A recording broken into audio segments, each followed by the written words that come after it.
Luiz Faye for VIP Boxing, and I am here in Blackpool at Sharp Style with Andy Abrol, Jake Abrol, Levi Barnes and Tom Berry. How are you all doing? All good, good. I've been so excited to come and sit down with you guys.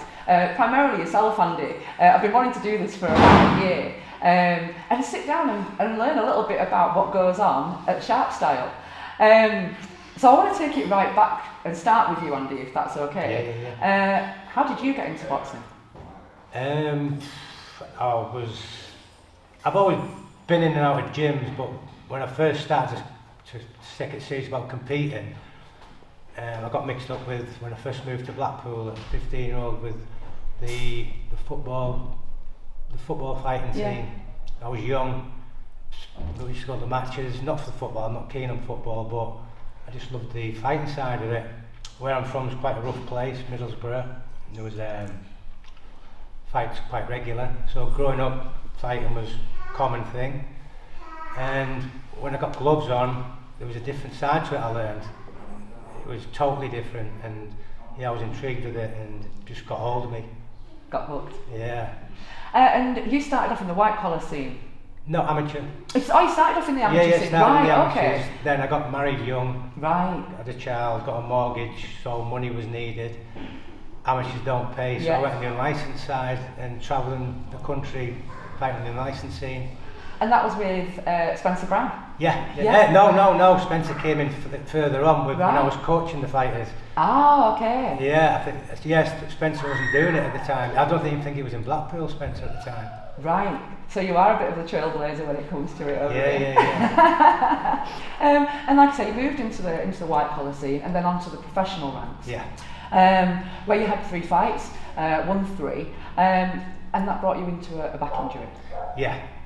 Talk to me from there. Long story short, I ruptured 2 discs in my lower back. Nerve damage was crazy. Laid up for 2 years in hospital. Lost everything, and I was told I could never play sport again. I was in a bad way. I had an option to go down a disability route and get full disability and everything, but no, not my nature. So, boxing became that solace again? No, I couldn't even watch boxing. Really? Because it took my dream away. I couldn't read about it, couldn't watch it. And when people spoke, and I started working at a children's home. A friend of mine, he was my physio, and he recommended me to go and take these kids out and get involved and do something, because I was just wasting away. And when the kids found out I used to box, these are naughty kids and the different type of kids, the kids I liked, and they teach me, and every day I went into, and anyway I started getting the pads out, showing them a bit, and I started coaching these naughty kids, and it got me sort of back involved with the boxing again. So if somebody had told you that's what you were going to be doing when you were helping these kids out, you wouldn't have done it. No. But it was a natural kind of progression back into it. Yeah. And I want to fast forward to 2013 when Sharp Style opened as an amateur club around 2014. So what led you to that point, Andy? What made you then open up the ABC? So I was after I finished the children's home, I got myself a little room, just like a personal training room, and I was just teaching one-to-one boxing, and then mates bringing the kids in to teach them how to look after themselves, and they were getting good, the kids, so I was sending them to other gyms who were affiliated, but they were coming back saying, we don't want to go there, I want to stay with you, and I'm going, well, I don't coach amateurs. Then Jake was growing up, he was living in the gym, and he just said, Dad, I want to fight. So I had to make the move then for the amateurs.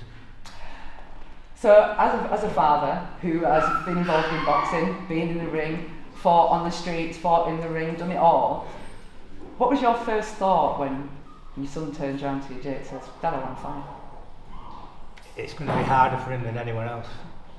Why? I'm going to make it harder for him. Because he's chosen a really hard sport where he can get seriously hurt, and it's not a sport to play around with. So what I did with not just Jake but all of the young ones, I kind of tried to make it as hard as I could, so if there was any signs of weaknesses I didn't want to waste my time with them. I didn't, because I put 100% in. I put my life in. I've sold my house to continue doing what I'm doing. I've put everything into it, and I get the same back from these. And I didn't want to waste my time without being horrible with fighters that didn't give me what I give them.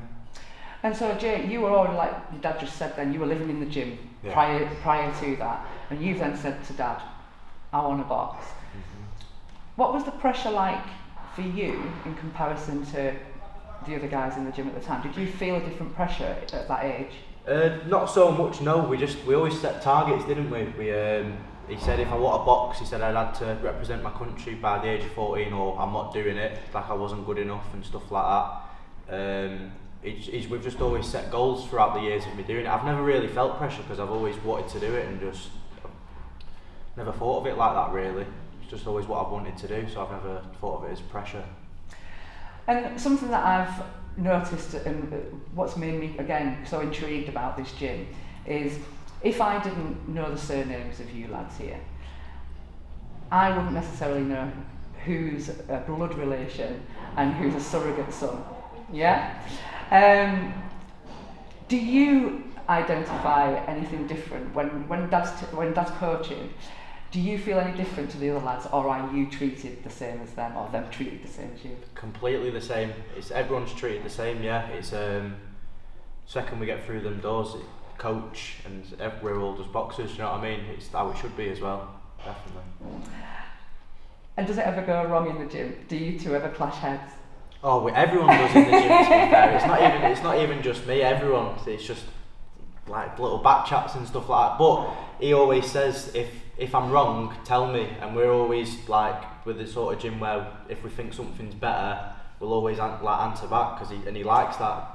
And Andy, that must mean that you've created a safe space for these fighters to be able to express their opinion and that say, actually, no, that doesn't feel great, or actually, I don't necessarily agree with this. It could be done. I love when we're breaking stuff down and I'm saying, right, that's no good. We need to do this. And they don't even have to say that. I can see it in the face. Say, what do you think? Because I can see him. Well, come show us. And then there's nothing more better for me than them to show me something better. Yeah. Because I've coached them. So then the coaching's correct. Do you know what I mean? Yeah. And we talk about correct coaching. Sharp Style Amateur Boxing Club is quite possibly the most successful boxing club in the country. In the 6 years that you guys were around, roughly how many national champions do you think you created? Pretty much nearly everyone that we had. Well, yeah, there was one or two that didn't, but they got to finals and stuff. Yeah, but we didn't work on quantity, we worked on quality. So if we entered five would win the whole thing. If we entered three, pretty much we had 100% success rate every season. So you've obviously got an eye for that when these lads or girls are coming into the gym. Me and a couple of my fighters I'd help with. So yeah, talk to me about that. So a new person comes into the gym, whether it's for sparring or they want to come and join the classes. How would that go? Who would you put them up against? Who would you introduce them to? We had a filter system in the gym. And rightly so, these lads, they didn't want a teammate with them who wasn't at their level, because they're going out putting the club's name out there and getting the rewards. And if there's somebody that wasn't, it looked bad on them. And people might think that's ruthless. We were ruthless. We're not a community centre. I'm not here to teach every kid to box. I'm here to train champions to make a career, to finish at 30-year-old with millions in the bank and leaving a legacy. That is my goal. And from a young age, I was never ruthless with any child. I didn't have to be, because I had kids in here that did that job for me, pretty much. Basically, I'll give you an example. Young Frank was the prime example, Frank Berry. If any kid was in here and they wanted to compete and be a member of the team, there would be a system that they went through. And I wasn't feeding them to the wolves, it might sound like it, but I would look and I'd say, Frank, Steve wants his licence, will you move him around? Have a little look at him for me. And Frank would give me that little glint in his eye, yeah, no problem, Andy. and he'd take them, and he wouldn't beat up on them, but he'd let them know if they weren't at that level, what you're doing here, and they wouldn't come back. And the ones that stayed, the ones that got carded, and the ones that became champions. So we go from the amateur career, and we're moving into now the professional ranks. And not only was that a transition for you, Jake, when you turned over professional, that was a big transition for you, Andy, as a coach as well. Mm-hmm. So you've become an amateur coach, and you've done that for 6 years. You've created these champions. You've got to an age there, Jake, where you want to turn over, you're growing up, you want to come into the paid ranks, you want to start punching. Yeah. What was that like for you? That was the hardest time for me, that experience as a coach, because I had to make a really hard decision. We had to close the gym pretty much on the amateur side, and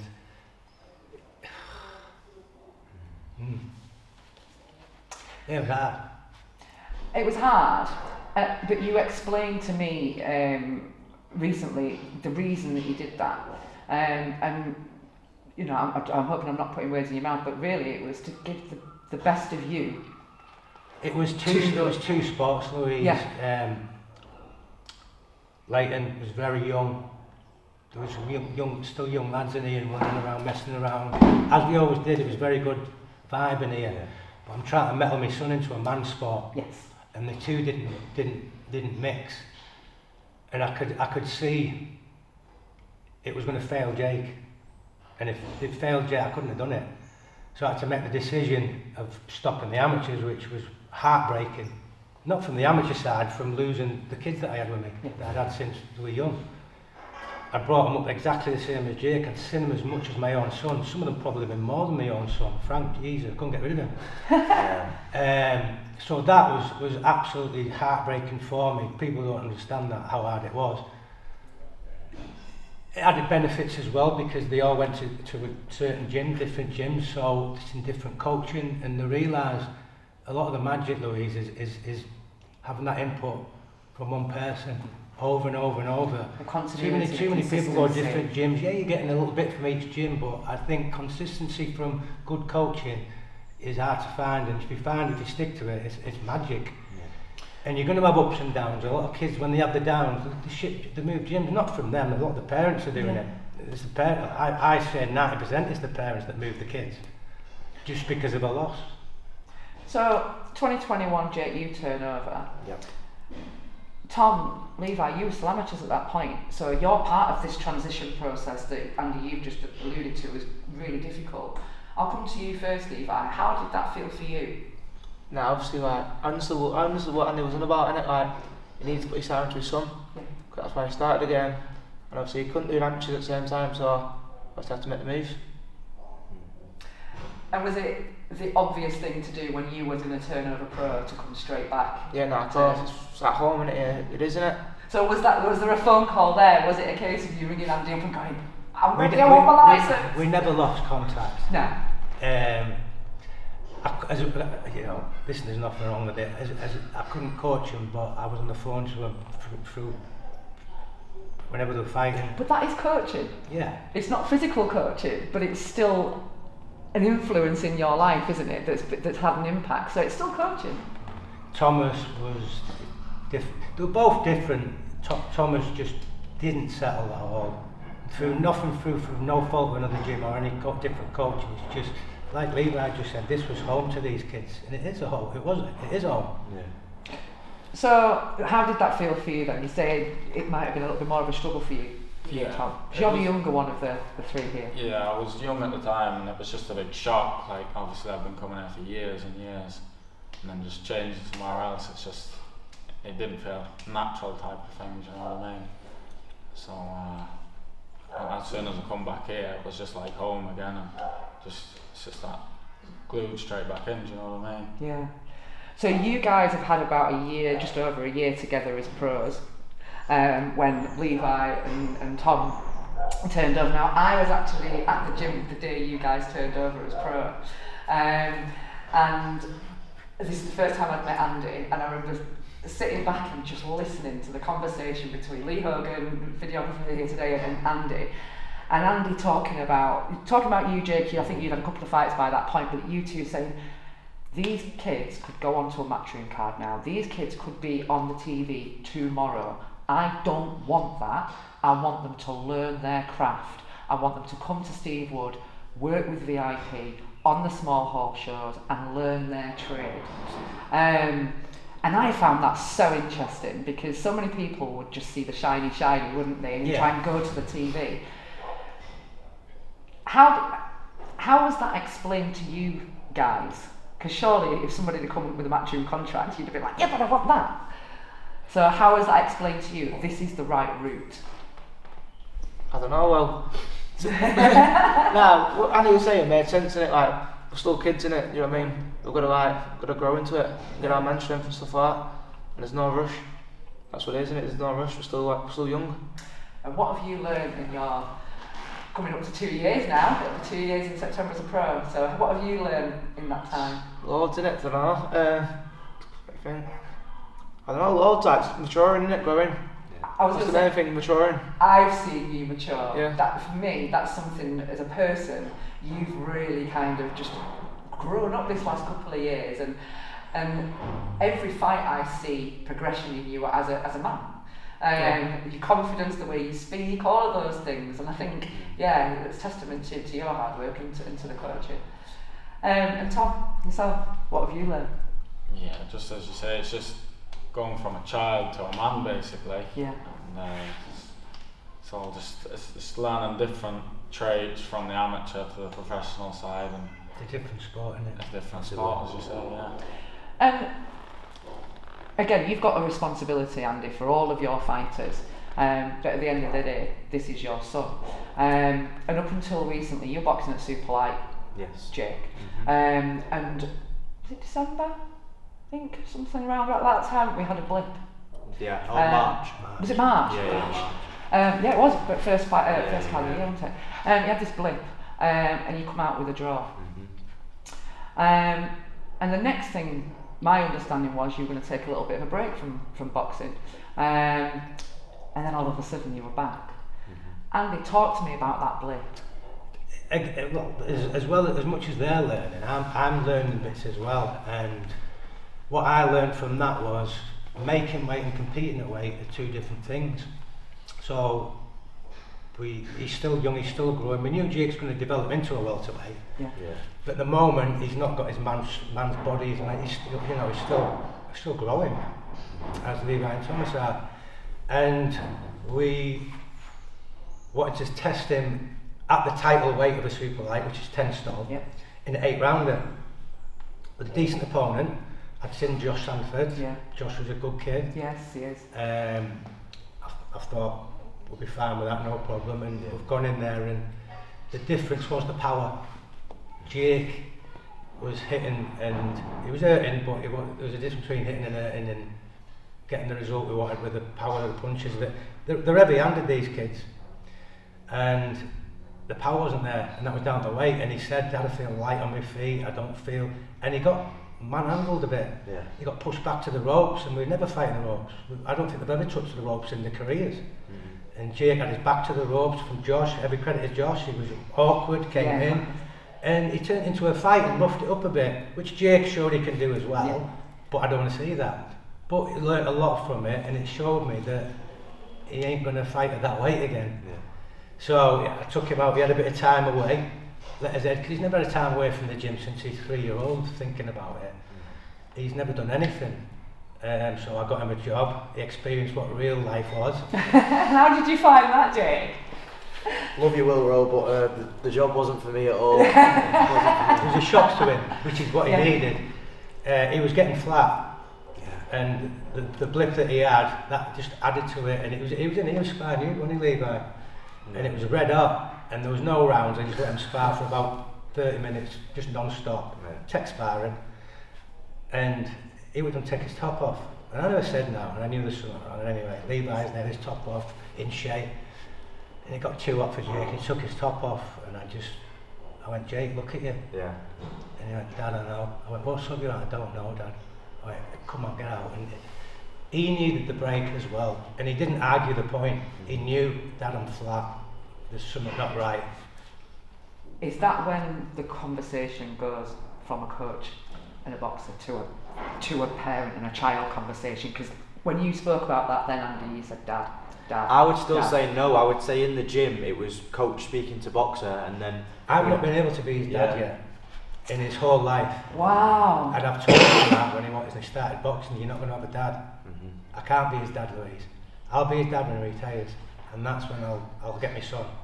Right now he's a fighter, and I can't look at him any different to Levi and Thomas. And you don't. No, I you can't. Like I said to you earlier, you genuinely don't look at either. He gets no special treatment. He probably gets less because he is my son.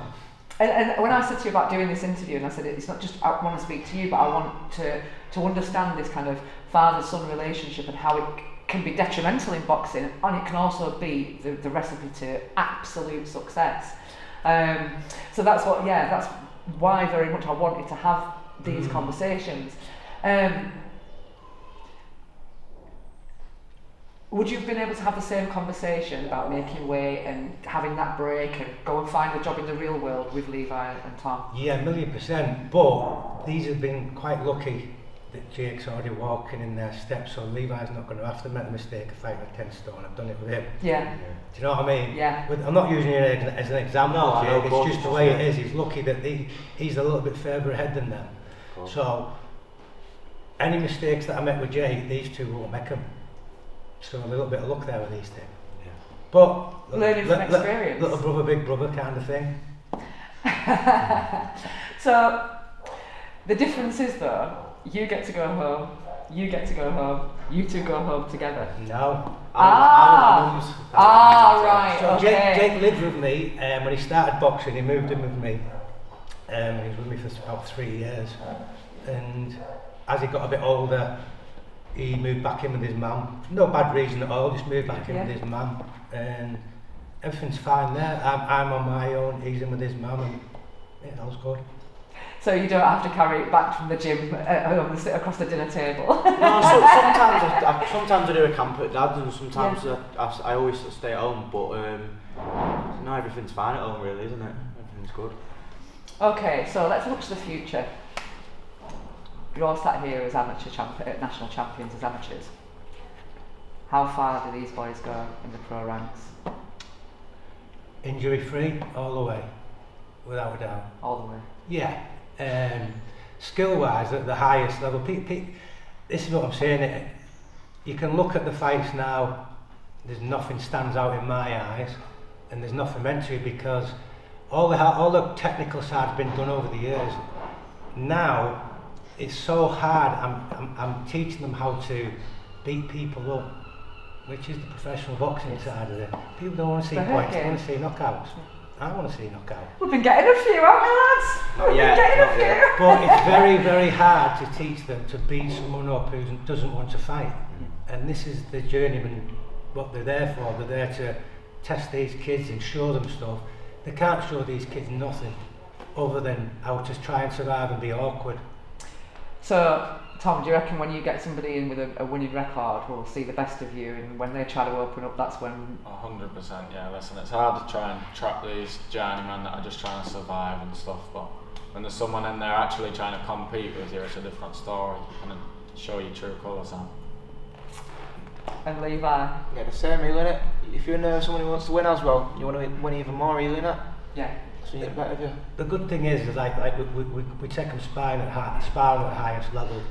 So it's not just something that I'm thinking, I can see it. When they're in there with the top fighters in the country sparring with them, you can see where they're at. Proud moments. Yeah. So that mixed in with this metalling, what we're doing now with them, the learning of being the horrible side of the sport, as they're growing, 23, 24, 25 fights in, then I'll be knocking on the promoters' doors and saying, I've done all the groundwork and the hard work for you, these are the finished articles. It's hard because I can't go out actively looking for sponsors, because we're doing the learning beyond. We come in here with shut our door, and that's all we're bothered about what we're going on in here. We're not releasing these onto the public, they're not ready yet, so we can't go actively looking for sponsors, because we can't. give them the social media, because we're not social media at the moment. We do little drips here and there just to let everyone know we're still around. But it'll all come, Louise, in a couple of years when we've done this hard work. And again, from them all not having money and struggling, it's part of the metalling. Yeah. It is part of the metalling. They'll understand at the end of it all. I remember actually Nigel Benn sending Connor over to London on his own and said, right, I'm sending you £100 a week, you're going to learn your craft and you're going to do it on your own. Yeah. You've had a silver spoon in your mouth your whole life, I could give you everything you wanted, Yeah. you could be with the best coaches in the world, but you need that metalling. You need to learn from there. And I'm guessing that's kind of where you're at now. It's The metalling stage, yeah. Yeah. Definitely. And it makes you know whether you want it. Yeah. Yeah. Right, I'm going to finish on one word to describe Dad. Oh. All of you. Because we're going to call him Dad, because he is. I don't know, start from that side. Right, one word. Describe Andy in one word. Pretend he's not here. I'm tough skinned, so don't worry. Straightforward. Straightforward. I would say genius. Oh, love that.